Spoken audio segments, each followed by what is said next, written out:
नमस्कार दोस्तों, वीएनकेडी study portal के यूट्यूब चैनल पर आपका स्वागत है। जैसा कि आप सभी जानते हैं, हम सब UP triple S C PET के संपूर्ण सिलेबस को घटना चक्र से टॉपिक वाइज कवर कर रहे हैं। इससे पहले हम सब भारतीय इतिहास के अंतर्गत 3 चैप्टर पढ़ चुके हैं।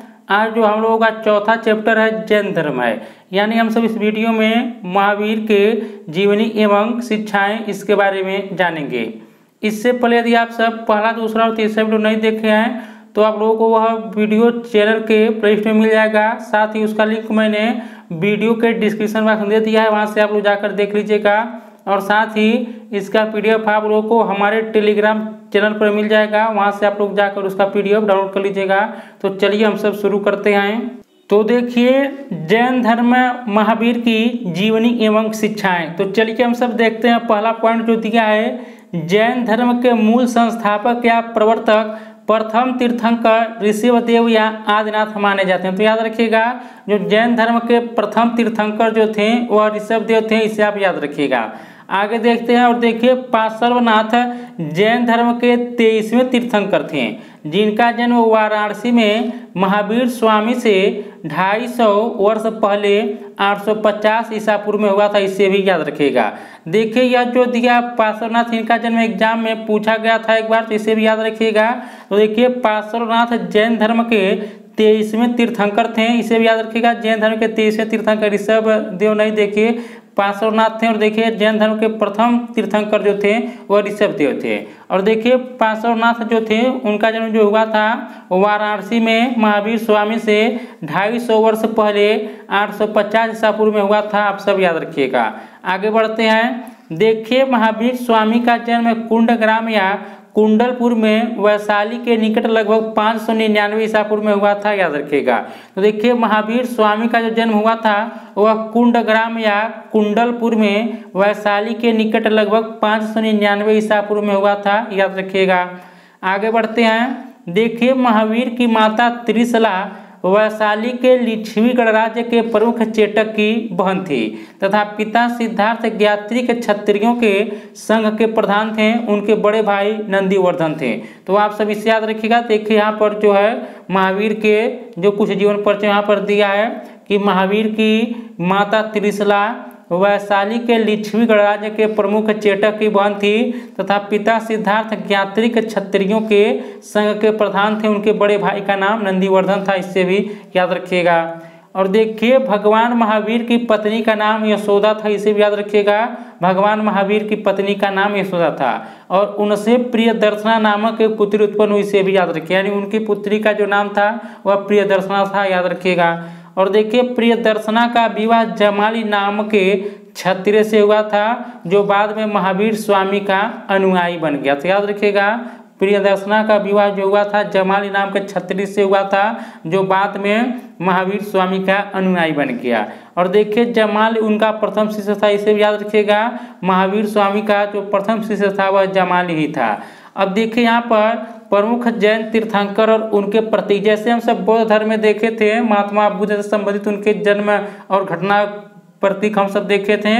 तो इसी प्रकार यहाँ पर देखिए जैन तीर्थंकर उनके प्रतीक चिन्ह, तो इसे याद रखिएगा।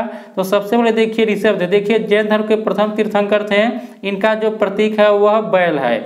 और देखिए दूसरे अजितनाथ हैं, और देखिए इनका जो प्रतीक है हाथी है। अरिष्टनेम या नेमिनाथ देखिए 22वें नंबर के हैं, इनका जो प्रतीक चिन्ह है वह शंख है।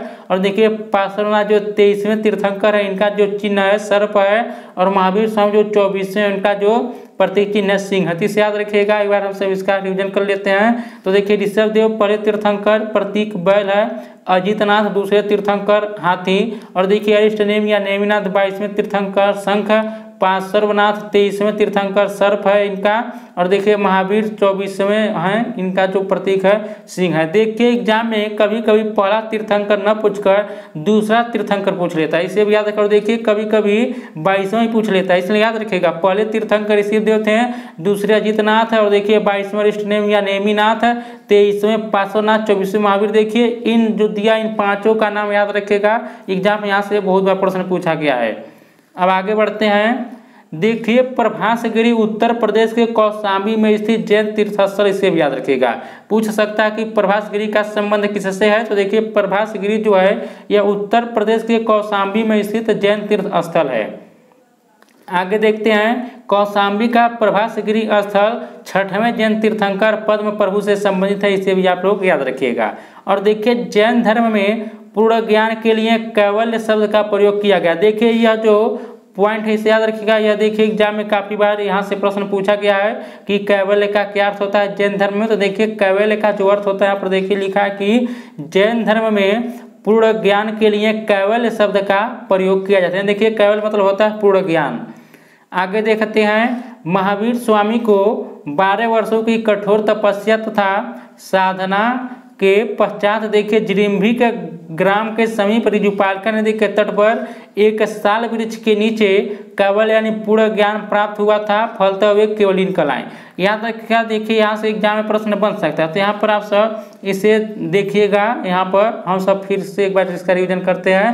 तो देखिए महावीर स्वामी को 12 वर्षों की कठोर तपस्या तथा साधना के पश्चात जिरिम्भिक ग्राम के समीप ऋजुपालिका नदी के तट पर एक साल वृक्ष के नीचे, देखिए हम सब महावीर वहाँ पर गौतम बुद्ध में पढ़े थे, उन्हें जो ज्ञान की प्राप्ति हुई थी पीपल के वृक्ष के नीचे। और देखिए यहाँ पर महावीर स्वामी को जो ज्ञान की प्राप्ति हुई थी एक साल वृक्ष के नीचे, और देखिए प्राप्त हुआ था और फलता हुए केवलीन कहलाएं, इसे भी याद रखिएगा। आगे बढ़ते हैं, तो आगे हम सब चलिए देखते हैं, जैन धर्म में मोक्ष के लिए 3 साधन आवश्यक बताए गए हैं। देखिए एक है सम्यक दर्शन, सम्यक चित्त और सम्यक ज्ञान। देखिए इसे याद रखिएगा। जैसे हम सब बौद्ध धर्म में त्रिपिटक पढ़े थे उसी प्रकार यहाँ पर जैन धर्म में आप सब इसको याद रखिएगा। जो 3 साधन हैं, सम्यक दर्शन, सम्यक चित्त और सम्यक ज्ञान। अगला एक पॉइंट हम सब देखते हैं। देखिए जैन धर्म में 5 महाव्रत, जैसे देखिए अहिंसा, सत्य, ब्रह्मचर्य, अस्तेय एवं अपरिग्रह की व्यवस्था की गई। देखिए अस्तेय मतलब होता है चोरी न करना, इसे भी याद रखिएगा। तो देखिए जो जैन धर्म का 5 महाव्रत है, एक बार और देख लीजिए। अहिंसा है, सत्य है, ब्रह्मचर्य है, अस्तेय एवं अपरिग्रह की व्यवस्था की गई, इसे भी आप सब याद रखिएगा। आगे बढ़ते हैं, जैन धर्म में गृहस्थों के लिए 5 महाव्रत अणुव्रत के रूप में व्यवहृत है, इसे भी याद रखिएगा कि जैन धर्म में गृहस्थों के लिए 5 महाव्रत अणुव्रत के रूप में व्यवहृत हुए हैं। और देखिए अहिंसा जैन धर्म का आधारभूत बिंदु है, इसे भी आप लोग याद रखिएगा। जो जैन धर्म का आधारभूत बिंदु है वह अहिंसा है। और महावीर स्वामी जैन धर्म के 24वें तीर्थंकर थे, इसे भी याद रखिए। देखिए महावीर स्वामी जो थे वह जैन धर्म के 24वें अंतिम तीर्थंकर थे, इसे भी आप लोग याद रखिएगा। अब देखिए जैसे हम सब बौद्ध धर्म में जो 4 संगतियाँ होती पढ़े थे, तो देखिए उसी प्रकार जैन धर्म में 2 संगतियाँ हैं। तो देखिए इन दोनों संगतियों को याद रखिएगा क्योंकि यहाँ से एग्जाम में प्रश्न पूछा गया है।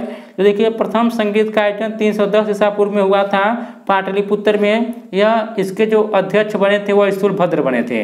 और देखिए द्वितीय जो जैन संगत हुआ था वह 6वीं शताब्दी में हुआ था वल्लभी गुजरात में। इसके जो अध्यक्ष बने थे क्षमास्वरूप बने थे।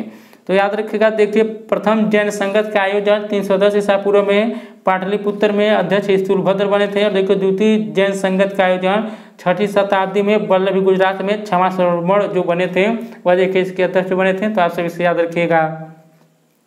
अब आगे हम सब बढ़ते हैं, देखते हैं हम सब यहाँ पर। देखिए 14वें पुगो यानी पूर्वों प्राचीनतम जैन ग्रंथ है, इसे भी आप सब याद रखिएगा। देखिए 14 पुगो यानी पूर्वों प्राचीनतम जैन ग्रंथ है। आगे देखते हैं 12 अंगों में जैन सिद्धांतों का संकलन प्रथम जैन सभा में किया गया था, इसे भी आप लोग याद रखिएगा। और देखिए प्रायः सभी प्रारंभिक धार्मिक जैन साहित्य प्राकृत की विशिष्ट शाखा अर्धमागधी में लिखा गया, इसे भी आप लोग याद रखिएगा। तो देखिए जैन साहित्य जो है यह अधिकतर देखिए प्राकृत की विशिष्ट शाखा जो है अर्धमागधी में लिखा गया है, याद रखिएगा। और आचारांग सूत्र, सूत्र कृतांग और बृहत कल्पसूत्र आरंभिक जैन साहित्य के भाग हैं, आप सब इसे भी याद रखिएगा। अब चलिए हम सब यहाँ पर 16 महाजनपद एवं उनके राजधानी देख लेते हैं। देखिए यह जो 16 महाजनपद हैं और इनका राजधानी कौन कौन, इससे याद रखिएगा क्योंकि एग्जाम में डायरेक्ट यहाँ से प्रश्न पूछ लेता है कि किस महाजनपद का राजधानी कौन सा है। तो चलिए हम सब इसको कवर करते हैं। देखिए अंग महाजनपद की जो राजधानी वह चंपा, और देखिए मगध का गिरिब्रज या राजगृह, काशी का वाराणसी, वत्स का कौशाम्बी, और देखिए वज्र का जो है वह वैशाली या विदेह, कौशल का साकेत तथा श्रावस्ती, अवंती का उज्जैन महिष्मती, मल्ल का कुशीनगर और पावा, और देखिए पांचाल का इक्षत्र तथा काम्पिल, चेदी का सेथिवती या सुक्तिमती, कुरु का इंद्रप्रस्थ, मत्स्य का विराटनगर, कंबोज का हाटक या राजापुर, सूरसेन का मथुरा, और देखिए असमक का पोटली या पोतन, और देखिए गंधार का तक्षशिला। और देखिए यह जो 16 महाजनपद है इनमें से 8 महाजनपद हमारे उत्तर प्रदेश में स्थित है, इससे भी आप सब याद रखिए। पूछ लेता है कि 16 महाजनपदों में से कितने महाजनपद उत्तर प्रदेश में थे, तो देखिए 8 थे। तो चलिए इनका हम सब बार रिवीजन कर लेते हैं।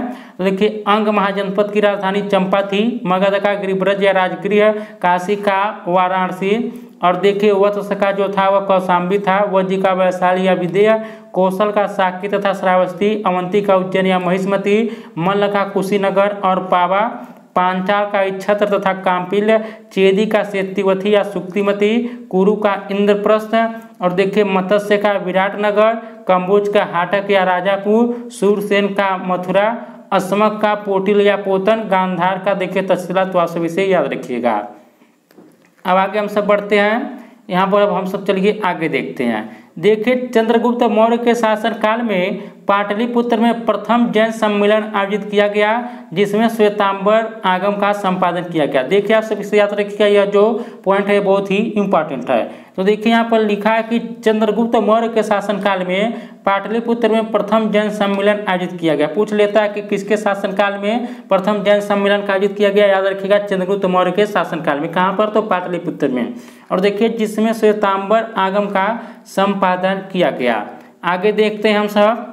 अशोक तथा उसके पौत्र दशरथ के समय में बराबर तथा नागार्जुनी पहाड़ियों को काटकर आजीविकों के लिए आवास बनाए गए थे। तो आप सब इसे भी याद रखिएगा। और देखिए अशोक के समय बराबर पहाड़ी की गुफाओं में सुदामा की गुफा तथा कर्ण चौपड़ नामक गुफा सर्वप्रसिद्ध है, इसे भी आप लोग याद रखिएगा। और देखिए सड़बेलगोला कर्नाटक राज्य में स्थित है, इसे भी आप सब याद रखिएगा।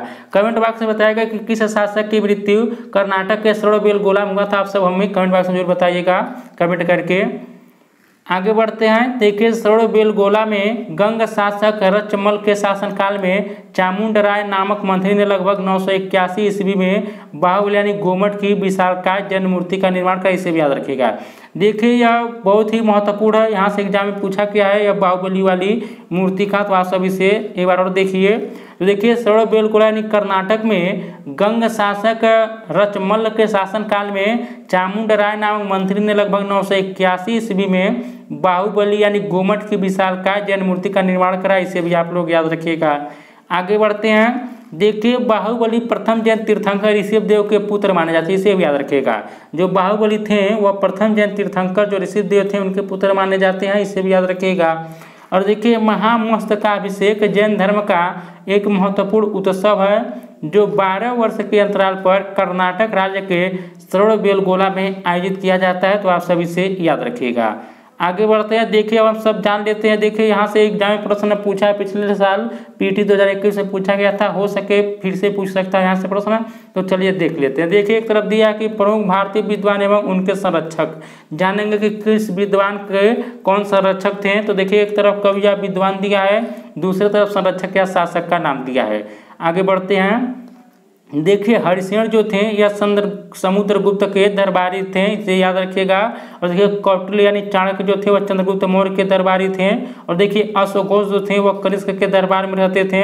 देखिए नागार्जुन जो थे वह कनिष्क के, चरक या भी देखिए चरक या कनिष्क के शासनकाल में यह वैद्य थे, याद रखिएगा। यह पिछले साल 2021 की पीटी में पूछा गया था।